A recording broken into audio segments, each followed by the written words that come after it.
welcome to another great edition of Mississippi Stories. I'm your host, Marshall Ramsey, editor-at-large and cartoonist for Mississippi Today. Hey, thanks for joining us. And if you want to see more great coverage, you can always go to MississippiToday.org, see a few of my cartoons, but you can also see our great coverage from everything from state government down. So anyway, and one more thing too, if you'd like to sign up for my newsletter, Marshall's Mississippi, you can go there and sign up for other great newsletters too. So that's the ad part of the show.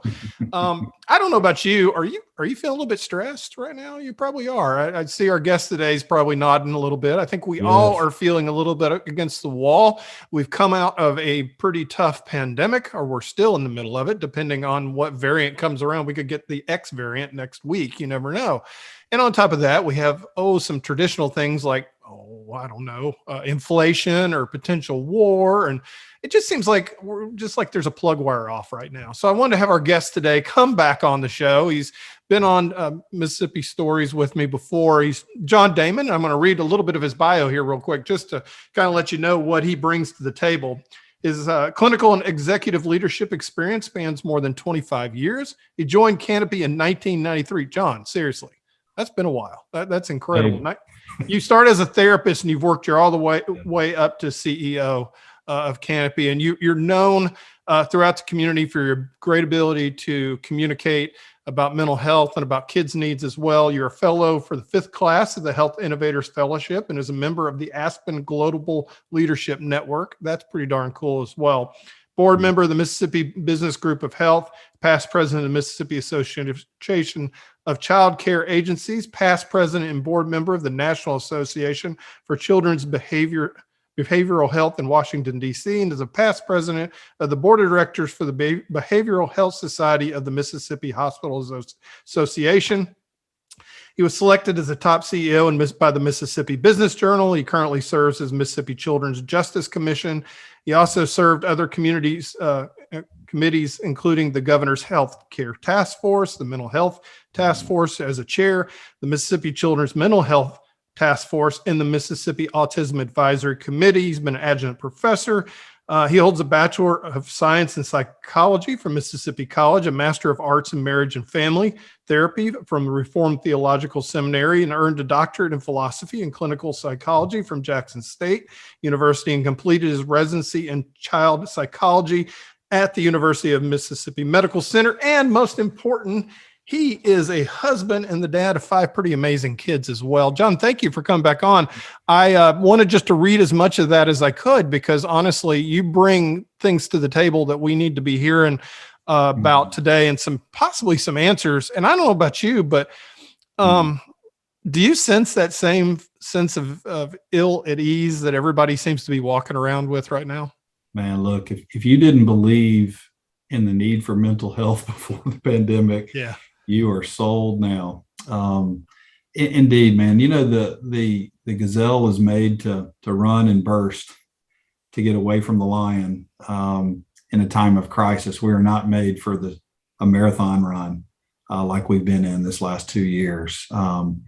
There is something that really presses hard on our psyche, on our spirit, on our bodies. And we've seen people reaching a spot where hope is in question, and it's been difficult. The upside, Marshall, as we've talked about before, man, is that you've got people finally talking about mental health. I mean, I hate that it's taken this, but the upside is people are finally talking about it. Yeah, you and I have talked about it a lot. In fact, I'd interview you before the pandemic and everything, and I think the one conclusion we came to was the fact that mental health truly is health. There should be no mental health over here, because this is connected to this. And so under that rule, it's completely ridiculous to feel any stigma whatsoever if you actually go to a trained professional to get help. What is it going to take to finally get rid of that stigma? You know, I think in the long view, this next generation will not tolerate anything other than an integrated perspective. Yeah. Our generation will be the last to view it with the same kind of stigma. Certainly our grandparents and those coming back from the war, and then our parents who were shamed because they couldn't talk about it, and so we shouldn't. we're guarded with our kids and how we measure and talk about it. But man, I'm telling you, this next generation, they are ready to talk about it. They are ready to own it. They sit around a lunch table and talk about, who's your therapist? Oh, you see Bill, he's great. I remember they're kind of over it, and it's our job to get over it and create the space for the conversations to happen. And Marshall, I've been in this for a minute now.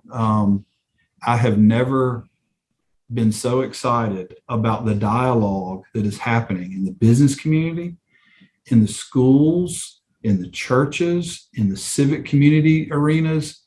There are people, and in businesses, for example, it used to be the HR department. They'd talk about, let's have a good EAP program for our people and that sort of thing. Today, man, it's the CFOs are talking about it. Businesses have shut their doors because they don't have workforce. Yeah. And in many cases, they don't have workforce because the people can't work. And for those who are working, the research shows 80% of lost productivity is not attributable to their absenteeism. 80% of the lost productivity is attributable to their presenteeism. So they're there, but they're not there.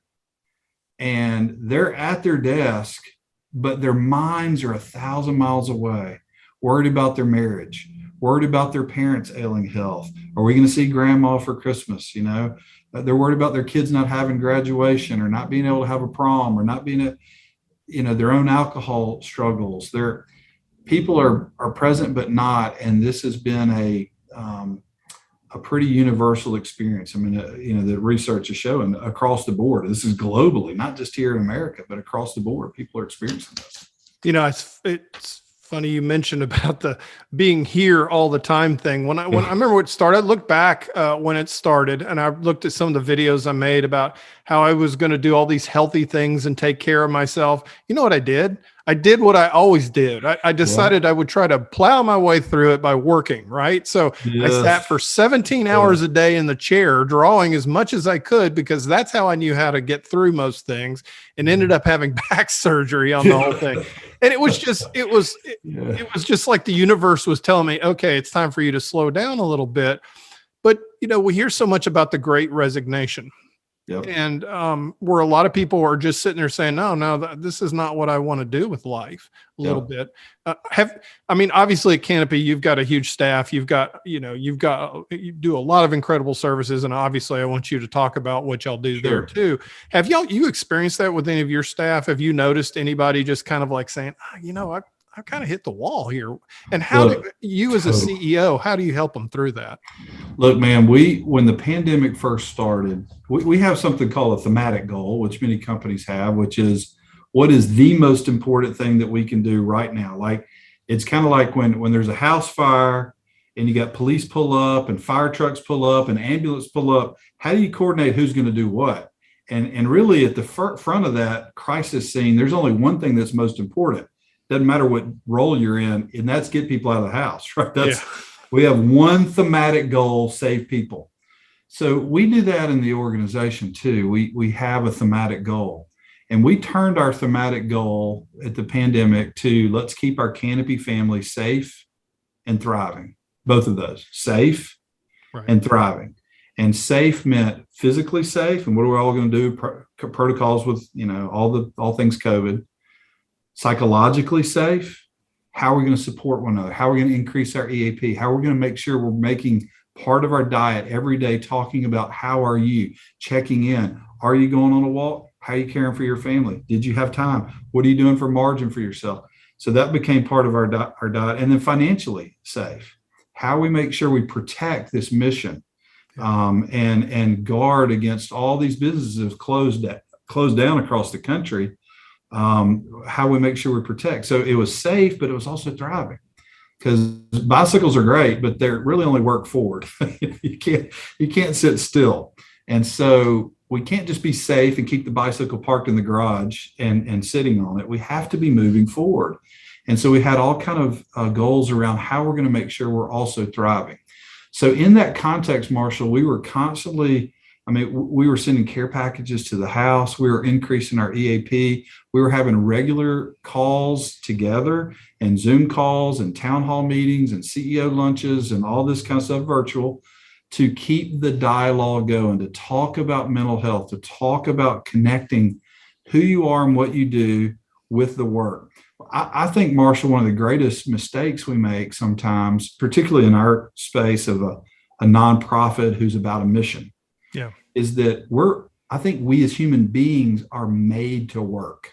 I think it's a God designed, Genesis 1 and 2, the gift was work. The curse came later, but the gift was work. So if we're called to work, if we're called to purpose, if we're called to do something bigger than ourselves, if we disconnect that with what we actually go do in the day, we're going to start feeling terrible. Okay. Pandemic excluded. Okay. So what we did is we worked really hard to link their why with what they were doing at work. And we connected the driveway with the parking lot. And we said, hey, we want work to be life-giving to you. And if work is life-giving, then when you pull out of our driveway and into your pull out of our parking lot into your driveway, you're going to be life-giving to your family. And if you're life-giving to your family, you're going to pull out of your driveway and you're back in our parking lot, you're going to be life-giving to this mission. And so we really were intentional, meeting after meeting after meeting after meeting through this whole pandemic, to blow up this false dichotomy of work-life balance. That's a lie. There is no such thing as a balance. Balance means, by definition, you have to have equal parts to weigh it out, right? Yeah. And so if you're going to say my life over here is important and my work over here is important, I got to weigh them out. Well, guess what? You're going to fail. One of them has to give. And so what we really try to do is link your work and your life. What is your why? Why do you go to work? What is your value? And we don't say you're an employee of Canopy. You're not an employee of Canopy. We want you to choose Canopy as the best place to employ yourself for your why, for what you believe in, what you want to accomplish in the world, what you see as your calling. And if we're the best venue by which you can accomplish your mission in life and what you want to accomplish, then this is the right place for you. And so we totally integrated work and life in that way. And all things being on a Zoom call with UPS at the door and the dogs barking and kids running in, we just, hey, that's part of it. Right. And so what we're going to do, we're going to integrate those two. And if I can accelerate your life-giving in your home, I will accelerate life-giving in the work that we're doing together. And so we really connected, and we poured into our people, man. It was the most important thing we could do, is to love on our people, care for our people, have conversations. We had one-on-one conversations, everybody with stay interviews. We just kept the dialogue going. Yeah. It reminds me that the analogy, how you have to put on the mask when you're on the airplane, when the masks come down before you can help somebody else. And if your employees are not healthy and happy and able to move forward, then they can't help the children that you're serving on a daily basis. Precisely. We will fail in our mission. If we do not take care of our people, we will fail in our mission to care for others. We have a brand promise of transforming lives. And we spend a lot of time talking about that transformation begins in the mirror. For you to genuinely help another family, it starts in the mirror with every single one of us. And that mirror conversation we talk about in our leadership training and everything that we're doing, that is a journey of 18 inches, was the longest journey you ever take, from knowing what's true to knowing what's true in your heart. And you've got to be that kind of leader that drives from a place of humility, from a place of love and respect for people, and a place of transparency and honesty, where your guards are down and you can be real with your team and say, hey, today I'm struggling. I need some help. I need some help today. And when you do that, you watch the team rally around you, and they hold each other up, because the mission is so critical. We can't let you fail. We're going to make sure you have what you need to win so that you can get out there and do it for our kids and families. And I've been so blown away, Marshall, with how, I knew I worked with the greatest mission-driven people ever.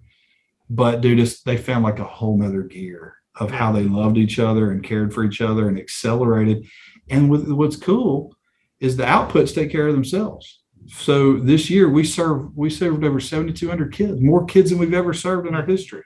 We had outcomes greater than we've ever had. We were able to penetrate more places of the state. We were able to prevent more kids entering the system, more kids getting access to mental health care. In other words, all the metrics were up and to the right with what we did in the work, I think, because we took care of our people.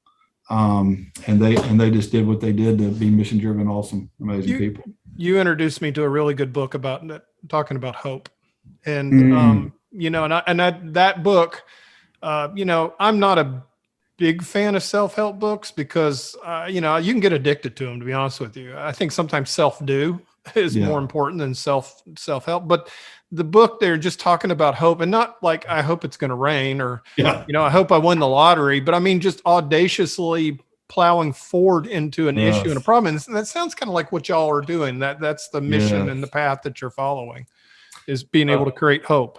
Yeah. Well said, man. That was, I think, one of the main, it was. I mean, that was the thematic goal I mentioned, was keeping our Canopy family safe and thriving. The strategy that we were employing to do that cross-sectionally was driving hope, instilling hope. And I'm glad you said that about we use that word flippantly. Yeah. Like you said, hope it doesn't rain, hope you do well, hope the doctor appointment goes good. But when we say it like that, you have no control over that outcome. You have no control about the rain or the doctor outcome. And so what's crazy is science of hope is real. There is a true science of hope. There's over 2,000 published studies that the biggest predictor of all things to your life being enjoyable and up and to the right is hope.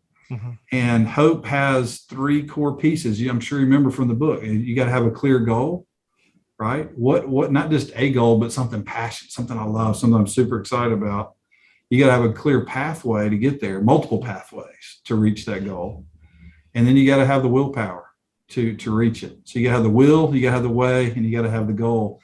And we know how terrible we are with willpower, right? I mean, the biology's clear. I mean, it's done by a certain time of the day physiologically. And so that's where you got to have other people coming around you, coming alongside you, cheering you on, holding out that willpower when you don't have it. But yeah, hope, man, has been the central thing we did internally in the organization. That's what we did. We had Illuminate Hope events where we did curated packages out to people's houses instead of having the butterfly ball that you are quite familiar with. We had all kind of community events and training that we did with schools, that we did with businesses around the science of hope. We drove that curriculum in every corner that we possibly could, because hope is the most important kind of experience in the human emotion, for sure. It's the difference literally of life and death. Hopelessness, biggest predictor of suicide, which we've seen incredible increases in suicide. Yeah. And hopelessness, the predictor of all things terrible. So hope is the key, for sure.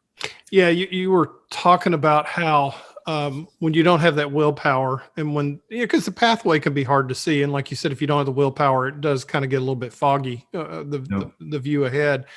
We go into this pandemic, and obviously they shut down for a good reason, to try to slow down this virus that literally killed people. It was, and not in a very pleasant way. But we discovered very quickly that we need each other. We need that interaction, and we suddenly lost it. And I can even tell you, there is some blessing to sitting in my kitchen talking to you, but it's also nice to be in an office full of people too. It's good to have that thing. So we turned to social media, and I don't know if that helped, because I think honestly, we just started screaming at each other about whether masks work or vaccines are safe or whatever. What advice would you give to people right now and it's hard to tell, because when your brain's lying to you, it's kind of hard to tell that you need to get the help that you need. What advice would you give to somebody who's watching right now that goes, John, I hear what you're saying. I feel like that my life could be better, and I feel like that I'm not doing as good as I can with my kids or my work, but I don't know where to go next. So first of all, I would say you've got to give yourself some grace.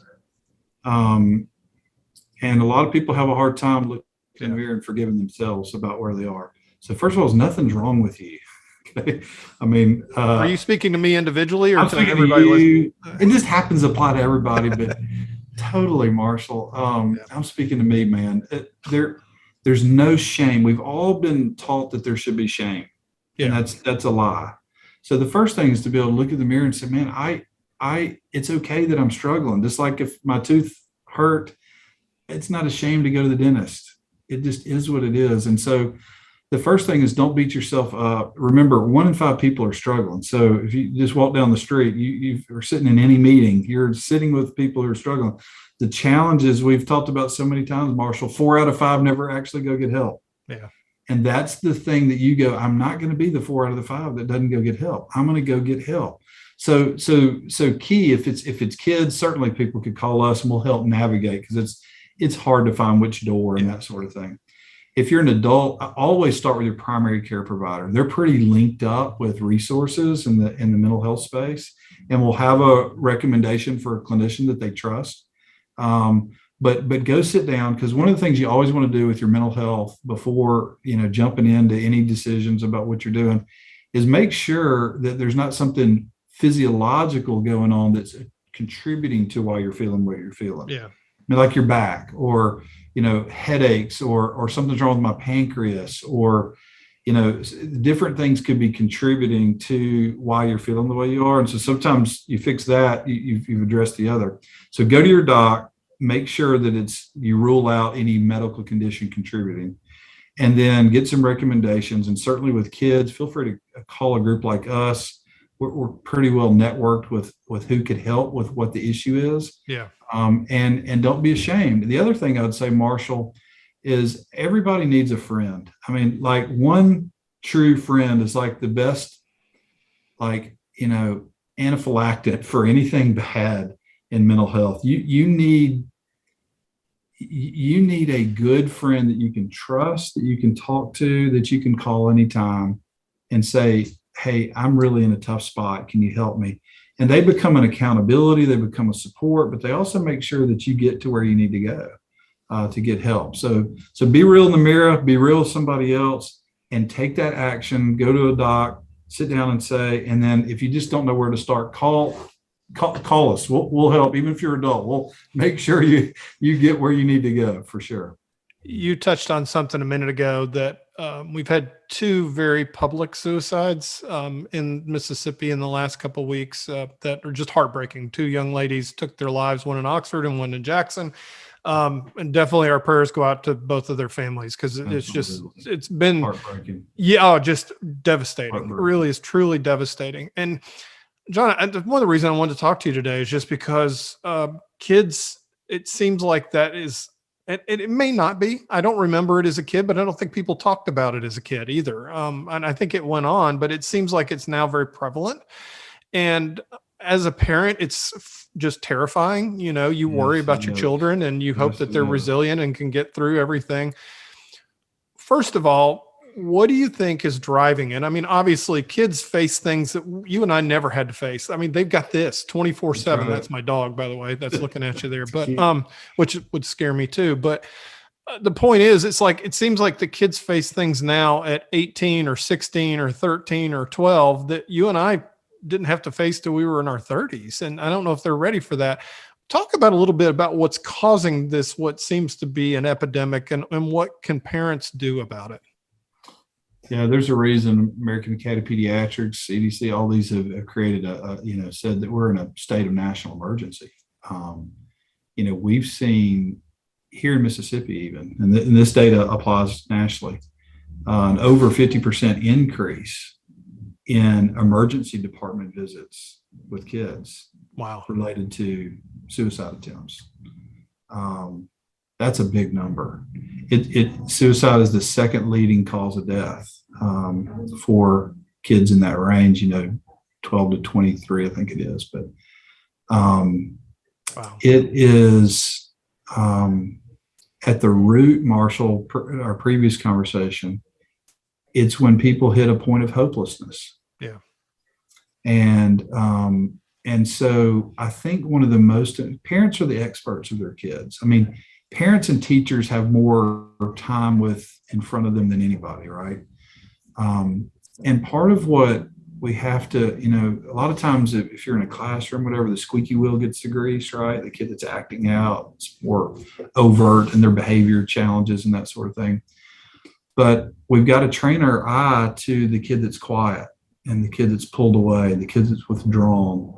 As a parent, what you're looking for is any kind of changes The big red flag is going to be if they're now impaired in their functioning of something they used to do that they no longer do. So that could be school. That could be they don't want to hang out with friends anymore. They want to quit the soccer team or the cheerleading team or whatever. I'm just not interested anymore. You see some sudden changes in behavior and mood, crying spells, expressions of helplessness or hopelessness. You see changes in their sleep pattern, changes in their eating. They've lost a lot of weight. They've gained a lot of weight. They're not sleeping anymore.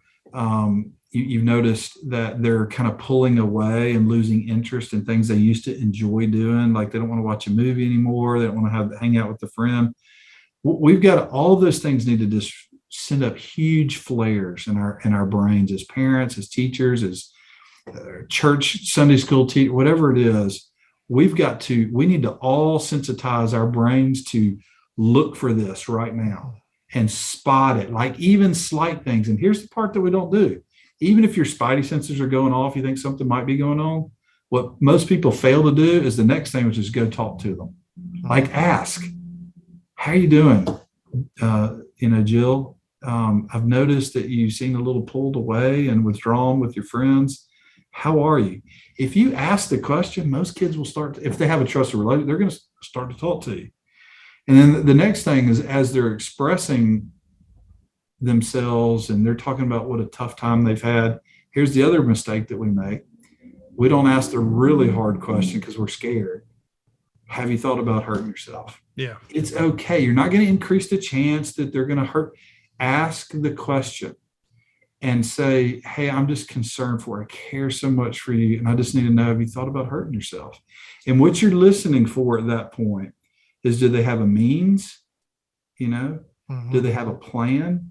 And how detailed is it? If they go, yeah, I think about dying a lot, but I've never thought about how I do it or where I do it or when I would do it, or but okay, we're still on high alert. We're still getting this kid to some help. But if they say, well, yeah, my dad has a gun and he keeps in his closet, and I know where it's, and I know I'd have to get home early from school, and they have details, then they're at very high risk. Previous attempts, very high risk. Family history, very high risk. So part of it is that we need to destigmatize the whole discussion and make it okay to have the conversation, to ask. We have an initiative that we've kicked off here in our organization called Zero Suicide, and it's a very comprehensive training. It's a very cultural-based kind of intervention where everybody can talk about this all the time, so that we get over the stigma about talking about suicide and our fear, because a lot of times we don't ask or say because we're scared. We don't know how they're going to react. We don't know if they're going to think, and we've got to get over that. So we're pressing that. This is not just clinicians. This is every person in the organization. I'm talking about it today with our board. This is something we all as community-minded people need to be dialed in on and be brave enough to risk being rejected, risk thinking that you're being too nosy. Get over it. Mm-hmm. I care about you, and I just need to ask you, are you okay? A song that I truly hated as a kid was Cats in the Cradle. I really I did hate that. My dad worked a lot, and I guess I don't know. That's probably why I hated it. But that is probably one of the most true songs ever. And from what it sounds like, and just just listening to what you're saying, is the greatest gift we can give our children is not the latest phone or a nice new car. It is literally our time and our attention. Even a lot of parents don't have a lot of time. The research is terrible how much actual FaceTime we have with our kids. Yeah. But what's important to your point is the attention piece, Marshall, that if I've only got 15 minutes with you in the day, I'm with you. Yeah. I'm not. Yeah, I'm with you. I hear you. Exactly. Right? And I'm guilty as charged. I am too. And I've had to really, like at dinner and stuff, I have got to put this interaction with my kid, even if it's 15, 20 minutes right now, can matter. And so I think being intentional with the moments that we have, being face to face and being brave enough to ask the question, how are you? You'd be surprised, man. Kids will share. If they're hurting, they will want to say, "Hey, I'm struggling." And we've seen one of the positive effects of the pandemic. Kids have been much more likely. I think it's like a 45% increase of kids saying, "I'm more comfortable talking to my parents about my mental health." Yeah. So lean into that. Like, it's okay. Have the conversation and be brave enough to risk being rejected. Your kid will thank you for it. We've gone through the pandemic, and like I said, I remember talking to my grandmother about the 1918 pandemic, and she was a little girl, and she just remembered that nobody wanted to talk about it, that everybody was afraid of it, and that when it was over with, they never talked about it again, which is not the healthiest thing in the world. You'll notice you'll never see any statues to the 1918 pandemic on that. Yeah. Obviously, though, this has left a mark on us as grown-ups, but it's left a huge mark on our kids. We're seeing some of the numbers now with learning and everything else, and we had to do what we had to do. But what are some ways that we as parents can help our kids through this as it's hopefully starts to go away and we start ratcheting back to whatever normal may be?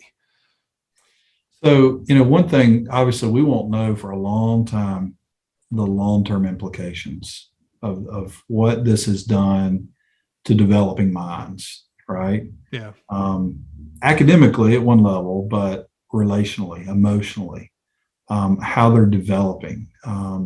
How's this going to impact their ability to engage with other people? I mean, you saw a lot of kids initially. I think I shared with you one time, I had two girls at home, one that was very much an extrovert, one that was very much an introvert. Extrovert was just struggle bus when we had to stay home and couldn't have events. And that's where she got her life energy. I mean, she loved being with people and doing stuff with her. The other was like, praise the Lord, I don't have to go anywhere. This is the greatest thing ever. In both cases, you see the effect it is having in their relationship with themselves. Yeah. Because you mentioned earlier, too much time on social media and all that's happened there, that it also impacts your sleep and all this stuff. The ability to have conversation face to face with people and how that's impacting them. The ability to actually have a study habit, as my girl's gone off to her freshman year in college, and you've got one too. She didn't have a senior year. Yeah. In high school, and then you step into college in a very hybrid, weird situation, and that's all having an impact on them. So I'm very concerned about what those long-term impacts are. So what we've got to do is take advantage of this great neuroplasticity of their brain, where their neurons are still growing pathways, okay? And be in a discipline of having conversation, deep and meaningful and real conversations with them. Being real. I've had to learn, Marshall, this has been hard for me to be much more vulnerable with my kids than I feel comfortable being, because part of that is because I want them to connect with my experience, but also it's because I want to model that I want you to share your experience with other people. Because this isolated world, this social media world where, the selfie, my life's great, I'm only going to edit and post the most amazing shot of me and how awesome my life is. And I want to counter that culture every way I can with conversations with our kids that are real, that are transparent. And it creates a kind of a safe home base to dive back to. Right. When it gets tough. So I think that's the most important thing for our parents, is to run counterculture, and be something that is radically different for them, meaningful for them, relationally deeply rooted with them, so that they have a safe place, safe home to dive back to, a safe person to come and share when they're struggling. And, it's just an experience that's radically different from the world that they live in right here. No doubt. I was going to ask you, how can we teach our kids resiliency? And it sounds like you just laid out that roadmap right there, because that's the thing. We want our kids to be able to, and I think when we were kids, our parents would push us out the back door, and I'm not recommending that as a parenting technique, but we learned how to we got in fights on the playground. We would play in the creek, and we would, we'd fall on our bike and everything else. And then something changed where we became afraid, and we became helicopter parents to every single second. And it's like, I told my son, who's a freshman in college, I said, this is your time to learn to fail. And I don't mean your classes, because I don't want you to lose your scholarship, but I mean, this is the time where you literally, the worst thing that can happen to you is you have to move back in with us. And we got to teach our kids somehow to be able to fail. And how do we do that in a way that makes them not feel like that their life is over? So such a great point, man. And you think about a generation ago, I mean, kids 18-year-old were dropping bombs over Germany, right? Yeah. And you talk about growing up and that sort of thing, and how now we're on the helicopter end of protecting them and wrapping them in bubble wrap wherever they go. So I think you're right, man. I think there is finding that boundary between where do I let them fail. And certainly the best time to fail is at home, right? And we've had to do that, kind of release some of our controls and let them experience some failure so they build the muscles. I mean, I think if you go to North Park Mall or whatever, and you see these big trees inside the mall, planted, and they're all the way up to reaching up to the set, they're in a pot, right? If you took the walls down and a 5-mile-an-hour wind blew, that tree's coming down. The way that the 2,000-year-old live oak at Mary Mahoney's is still there on the coast is because the root systems grow deeper in the winds and in the storms, and you get through Camille's and Katrina's, because the trials is what helps the roots grow deeper. And if we just are North Park Mall around our kids, when they get to college and they get out on their own and they get a little wind, they're gonna struggle. So I think there's that. And here's the little asterisk I'd put on that. I mean, I like to think of kids in two kind of categories. There's the dandelions and then there's the orchids. Okay. Dandelions are going to thrive and be resilient regardless of context. I mean, dandelions, if you've tried to kill those things growing up through your driveway, you can spray them with Roundup, pull them, weed up, they're coming back. I mean, it doesn't matter what you do. They're just going to press through the concrete and make it happen. And some kids are just naturally resilient. So our goal is to remove all the protectors and let them be resilient. Let them thrive in whatever way they can. But then some kids are much more on the orchid category. And I've killed many orchids because I'm not really great at remembering is it 1 or 2 ice cubes a week, and is it how close does it need to be to the window? What's the temperature in the room need to be? There's all these little criteria. But if you get the environment right, it's the most beautiful flower in the world. I mean, it's just they thrive and they grow. So some kids, we have to be very careful about the environment so that they can thrive. Some kids, we need to be honoring of that natural resiliency and let them make mistakes. Yeah. And so that's where and I've got 5 kids, all radically different. Yeah. Right. So, I mean, it's amazing to have the same parents. So you got to figure out who's on the orchid continuum, who's on the dandelion continuum, and how do I need to throttle that up and back? I joked with my wife that our gene pool must be Olympic sized because our boys are very different. And they're all wonderful, and they're just wonderful in their different ways. And believe me, I'm not parent of the year by any means, but I think one of the biggest challenges for me as a parent is just learning how to adapt to each one of them on that. So we've talked about some hard stuff, obviously suicide, mental health with kids, and then there's drug abuse too, which is also a fear of a lot of parents. Gosh, to sit in the audience and listen to Andy Taggart talk about his son and him taking his life will absolutely gut you on many different levels. If you're a parent, and like you said, you feel like that there's something that's going on, you don't know what to do. And you have mentioned that they can call you, obviously call your folks at Canopy. what is the number one thing that a parent obviously needs to ask questions and engage? But I mean, if you feel like you need help, who do you touch base with? So what I have found is most parents are going to have a good relationship with their pediatrician. Yeah. Right. So that's typically the best first spot to sit down and talk with their pediatrician about what's going on. They're usually pretty networked in the mental health space and can help make sure that they get connected. Also, if they're kind of just have radars out with their friends and their kids, other parents make great referrals to who their kids are seeing. Yeah. And making sure that because the parents need support too. I mean, that is a huge part of this, is that you need to know I'm not alone in this fight. There's nothing more powerful than know I'm not alone in the world. Yeah. As a parent, because we blame and shame and guilt ourselves if our kids struggling. Well, what did I do? What did our marriage not do? We get into all that. And that's unfair to ourselves. So having some other parents have walked through this can give you some feedback about what to do.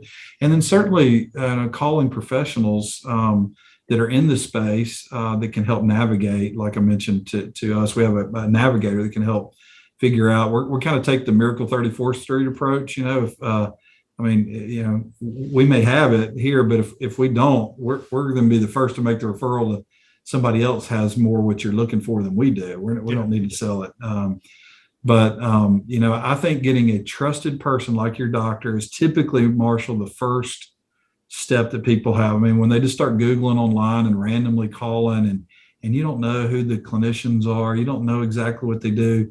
My concern for families is always like, if you just start randomly calling them, sometimes people have a hammer and everything looks like a nail. You know what I mean? Yeah.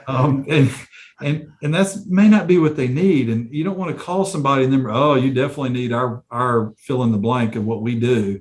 Well, maybe not. I mean, we really want to make sure they get the right help that they need on a continuum of how intense that needs to be and where it needs to be and that sort of thing. So I think going with your doc, trusted friends that are networked, the school and the school counselors are usually very equipped as well. To go sit down with the school and ask for recommendations. And then of course, calling a professional that like us that can just help you navigate the, metaverse of health and mental health. It is a large and intimidating space. Let's jump back to stigma real quick and state of mental health here in Mississippi. And you and I have, like I said, we've had several discussions about this and we've already touched on it a little bit. About 7 or 8 years ago, my folks got really sick and, my dad got dementia or Alzheimer's, and that didn't end well. And my mom, we found out she struggled with some issues that dad had kind of basically been kind of hiding from us. We just didn't, he kind of took the brunt of it. And so we had to help both of them make safe landings, my sisters and I. And I'll be really honest with you, my kids were growing up and I was trying to, survive after my career changed. I just had to have help. And I remember I actually found through a friend, a person to go see. And I remember sitting in that waiting room the first time wanting to hide behind a plant so that nobody could see me, because I was embarrassed and I didn't want people gossiping. Oh, Marshall Ramsey's lost his mind or he's crazy. One of those blanket terms they like to throw with. And it really wasn't the case of any of that. It was, number one, I was exhausted because I'd been driving back and forth to Atlanta every weekend. And also two was the fact that it would just stirred up some stuff in me and I needed some help. What is it going to take for people to get past I want to hide behind a plant to saying, it's like, oh, my heart doesn't, I feel chest pains. I need to go see the cardiologist, which that's a no brainer. You don't even think about that. Man, I mean, as we talked early in this conversation, I am so hopeful, man, about the stigma that is being lifted. I think these conversations, it's amazing just how many in the media, for example, in your space, TV, radio, et cetera, are asking these questions. How many in the business space, businesses that are trying to make a profit are asking this question? The teachers, I mean, I know Madison School, before they started, like they gathered the teachers for the first time in the year since everybody been home. Superintendent introduced, so said hello to all the teachers. So glad y'all are here. And then we got to speak and we talked about mental health like right out of the chute. Churches are having these conversations. The civic groups and the Rotary, they're all having it. So my hope, Marshall, is by doing exactly what we're doing and talking about it, and you being courageous like you just did and said, here's what I did. I was struggling. I needed help. I've had my kids. I said, look, if you think that I am anything less than 1,000% supportive of you, you've got to go get counseling. This is so good. If many of them played sports. If we need to frame it as you need a coach, fine. I don't care what it's called. Go get a coach. You did it for soccer. You did it for baseball. You did it for tennis. Get a life coach. It's the most important investment you can make in your life. And what I love, Marshall, is part of what's happening right now that's so exciting. We talk about the stigma of mental health, kind of in this little silo over here, right? What's happening right now is the conversation is broadening to just say, it's just health. Yeah. It's just about people thriving. It's just about people being healthy. And we don't need to categorize it in mental and physical terms. I mean, we're doing with Baptist Hospital. We're trying to kill that. There's no need to use the demarcation of mental and physical. And we're talking about how do we have those conversations as healthcare leaders, doing that with the Hospital Association and others, that we just talk about healthy people holistically. So I think we've come a long way, man. I pray for the day we don't have to hide behind the plant. Yeah. And we're just okay saying, and I have just in this little window of the last 2 years have seen the conversation around that, Marshall, so radically different and beautiful than I've ever seen it. And I'm thankful that my kids go to get help. I'm thankful for us to go be able to sit down with the counselor and get advice and counsel about how do we make big life decisions for our family. And for us personally, like if I want to be the best leader I can be, how do I do that, right? How do I get people to come alongside me to push me to be all I can be for my people? And I just think it's a healthy, good thing that we're just having these kind of conversations and encouraging other people. Like in our EAP, we've said, hey, we're paying for it. Y'all all go get help. You get free sessions. Go, please, you're going to be better. And we have watched those numbers, Marshall, go way up, which has been fantastic. We celebrated in our personnel committee the other day how many of our people are going and taking advantage of free help that we're given so they can do life-changing work for other people. And it's showing and it works. So man, we got to kill the plant and be proud that we're getting healthier as people. I got to tell you, I mean, I'll be really very honest with you. It's the best thing I ever did. And the sense that, awesome. It's like when you play a video game and the first time and you can't get through the level and it takes you 9 hours to get through one level. And then the second time you play that same level, you can get through it in 5 minutes. Once you understand the path and somebody can make you aware of where you need to go. And it's hard work. You got to do the work, mind you, but it was just so illuminating. Yeah. And I think it honestly saved me as a husband and probably as, for what I do, because I understood why I am the way I am, just the same as if I'd had chest pains and I went to go see my good friend who's the cardiologist and he said, oh, you need to get a bypass. That would have saved me also. And I just, like I said, I think it's time like you said, to make that stigma. And you're right. I think the kids today, that stigma is going to be pretty much gone because they know what they need to do to be able to survive. And like you said, man, it's hard work. So is if you go to your cardiologist, tells you got to lose 20 pounds and that's impossible. Eat don't eat fried foods and low cholesterol. That's work, right? Yeah, you've got to work. And I know you and I are both Ted Lasso fans. And there's that line that we've talked about before where that guy walks up on the street to Ted and just said, just do the work. You're gonna get better. Just do the work. See, that's what I loved about that line too. For those of you who hadn't seen the show, there's this one older gentleman who Ted Lasso is a coach of an English soccer team or a football team. And he had been traditionally an American football coach. So he really didn't know what he was doing. And this one fan would call him just a terrible word, just call him a terrible thing. Every single scene, you flip him off, you do everything like that. And then, Ted was having some issues from growing up with this, some traumatic. I'm not going to spoil it. Traumatic what happened to his father, and it caused him to freeze up. And so this old man comes up to him and says, "Hey, if my father had frozen up on Omaha Beach or whatever during D-Day, we'd all be speaking German." But then he walks past him and he says, "But if you do the work, you'll be okay," which I thought was absolutely beautiful. Beautiful line. Just beautiful. So do the work, you'll be okay. And that really communicates both pieces what we're talking about. It is work. Yeah. But also it instills hope that it'll be okay. Right? You've got to, and again, if you enter the work without hope that it's going to be okay, it's hard. You can't get through it. That's why the goals, the pathway, the willpower have to be mapped. You need to find, what is the goal I'm trying to achieve as a better parent, as a better husband, as a better, coworker, as a better person in the mirror, right? What is the pathway? What person do I need to see? Who's the right counselor? Who's the right, connect?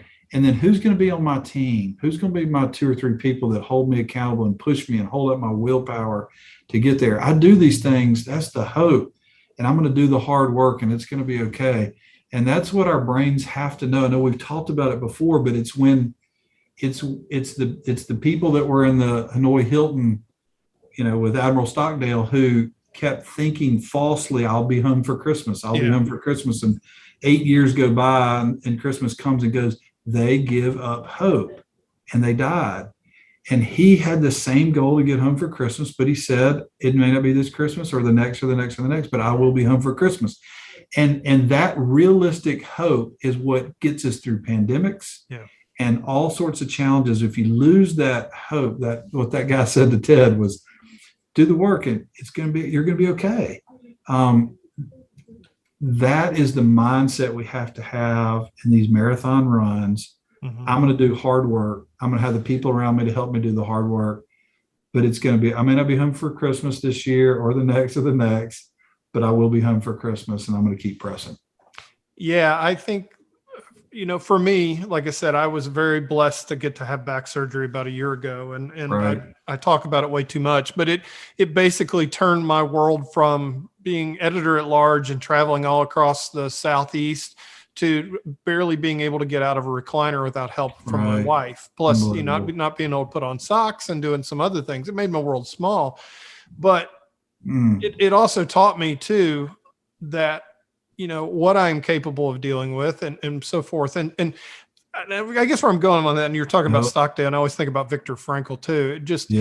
It totally changed my whole outlook. I used to do stuff for myself, but then I thought, no, I got to get healthy here to take care of my kids. I got to get healthy here to take care of my wife. I've got to be able to have something bigger than myself, because if I'd have sat in that chair feeling sorry for myself, I would probably still be on painkillers and never been able to get out of the chair. Absolutely. And it was, I had to do the work because I wanted to help my wife and be able to help my kids and to be back to who I was again. And I think as we come out of this pandemic, and it's so easy to get caught up in, it's like, not to pick on any politician, but our politicians and ads and this, everything feeds to dopamine and the amygdala and fire, keeping us on fight or flight all the time so that we take action. But that, I think, is what at the end of the day has caused us to be so exhausted. So, I think to sum up and what you're saying is, honestly, is find your why and, find that pathway and have that will. And to have that will, you're going to have some people around you that are going to be able to pick you up when you feel like you're going to fall down.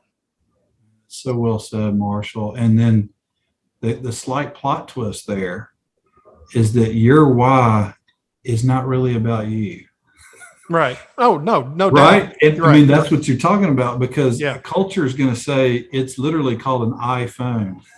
Or an iPad, or everything's about me. Yeah. And sometimes I get to go talk to senior graduating classes and so forth. And I tell them, look, man, 2 ways you're going to live your life. One of them is a path to great joy. And I hope you'll hear this. You can live it looking in the mirror. And I can promise you, the more you look, the more discouraged you will be. Especially if you look like me, but Some of you are really good looking. Maybe you really get excited about looking in the mirror, but the more you look, the more problems you're going to find, the more discouraged you're going to get, the more depressed you're going to get when you make your life about you. Yeah. The other way to live your life, which I'd highly encourage, that leads the path to joy, is to look through the window to see other people and other people's needs and how you can come alongside and serve other people. And you'll be absolutely amazed. The great joy in Christmas isn't that you got the gifts, is you got to give them. Yeah. And I know it's the whole, more blessed to give than receive people, but it's true. And so the faster we can get out of that mirror about my life and about me and how terrible my situation is, maybe as soon as you go on a mission trip somewhere, you quickly go, why am I in the mirror? I mean, I'm so blessed on so many levels.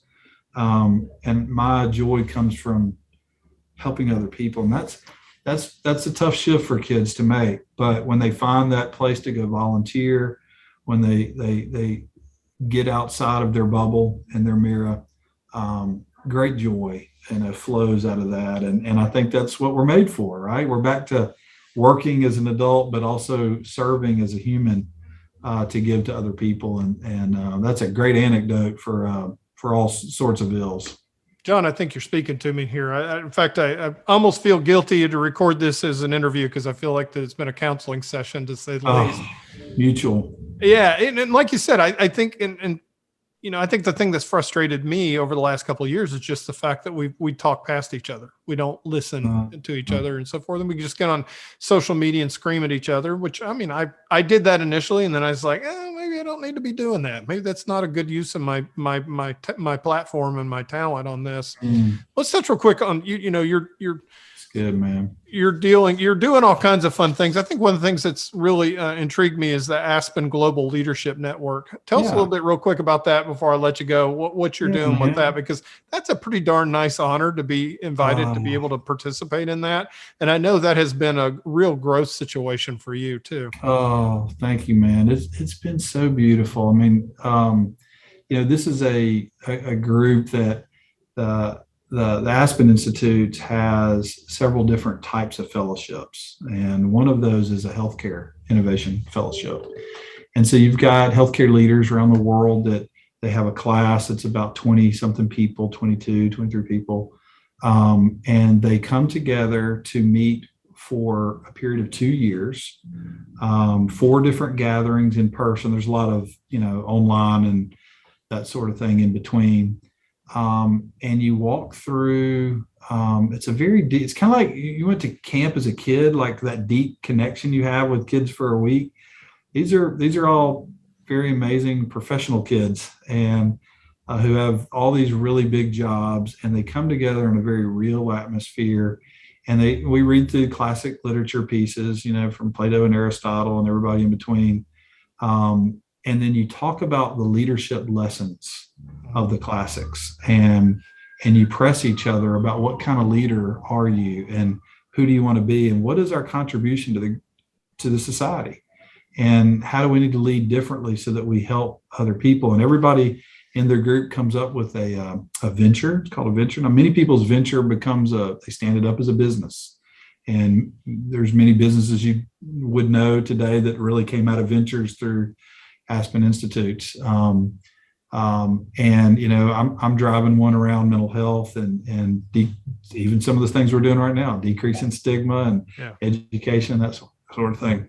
And so we work together, and we have, back to the willpower, we hold each other accountable to be the kind of leader and person that you've committed to be. And man, these relationships are amazing. Their influence, we're coming together on all sorts of cool collaborations. We've got one right now that we're doing to develop like an app for schools, and to be able to do mental health screening and connections, where through the screener, kids are either in a low, middle, or high risk category, that we can then use AI and all kind of stuff to push content to them if that's what they need, or care coordination if that's what they need, or direct clinical services if that's what they need. So there is a safety net underneath every kid in that school. to participate and their families.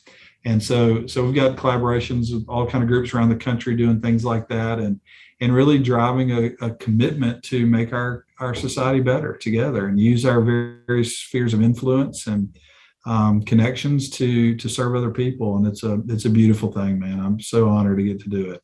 Well, I know some of those connections are going to pay off for Mississippi, and I'm really proud of some of the work that y'all are doing at Canopy. And I've been able to do a few things with y'all in the past, been able to MC some events and really enjoy getting to know everybody. But John, I just wanted to thank you for taking the time today to be able to kind of give us a little bit of a pep talk and kind of help us to be able to know, what do we do when it looks like the wheels are starting to come off a little bit?